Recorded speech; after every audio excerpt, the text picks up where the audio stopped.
নবী দিবসের পবিত্র মাহাত্ম্যে ভরে উঠল পানাগড় বাজার। সকাল থেকে এলাকা জুড়ে উৎসব মুখর পরিবেশ। বাজার চত্বর থেকে শুরু হয়ে এক বর্ণাঢ্য শোভাযাত্রা বের হয়, যা গুরুদুয়ারার সামনে দিয়ে পানাগড় গ্রাম পর্যন্ত পৌঁছে যায়। শোভাযাত্রায় ছিল অগণিত মানুষের ঢল।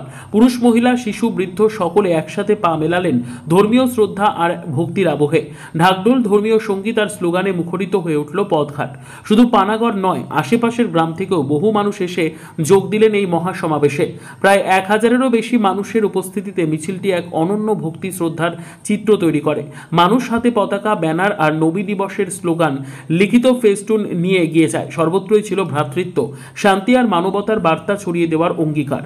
এ যেন শুধুই একটি ধর্মীয় আচার নয়, এ ছিল মানুষের ঐক্য, বিশ্বাস আর ভালোবাসার এক বিরল উদাহরণ।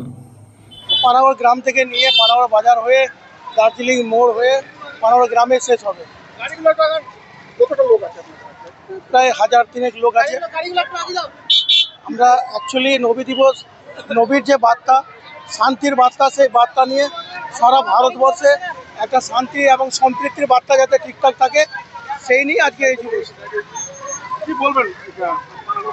সবাই সবাই ভালো থাকুন, সুস্থ থাকুন, সম্প্রীতি বজায় রাখুন, ভারতবর্ষের ঐক্য বজায় রাখুন এবং সারা পৃথিবীর মানব সম্প্রদায় সুখে শান্তিতে এবং সম্প্রীতির সঙ্গে থাকতে পারে। এইটাই হচ্ছে আজকের দিনের বার্তা। কোথা থেকে কোথা পর্যন্ত যাবেন আপনারা? আমরা এখন যাবো পানাগড় গ্রাম, দার্জিলিং মোড় থেকে, পানাগড় বাজার থেকে পানাগড়। কোথা থেকে বেরিয়েছি দানবাবা থেকে। আমি পিরু খান।